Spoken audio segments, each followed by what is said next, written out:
चलो बेग आयशा, आप ले जाइए और वहां पे खड़ा कीजिए लाइन से। बेग आयशा,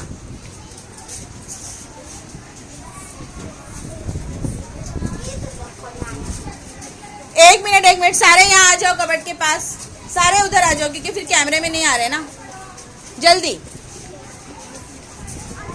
हाँ, आप बेग आयशा, आप अपनी तरतीब लगाइए। कहाँ है बेग आयशा?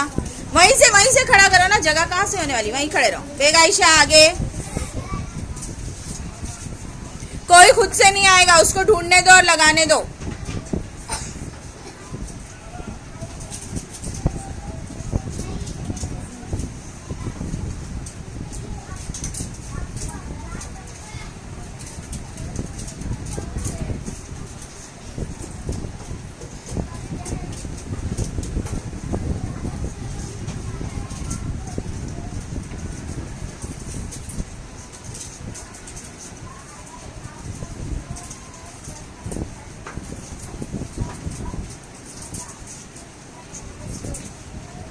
हो गया? कार्ड सब बराबर पकड़ेंगे। यूसुफ, तुम्हारा कार्ड तो दिखाई नहीं दे रहा, मेरे कैमरे में ही नहीं आ रहा है। और सैकड़ा, 1000, 10,000,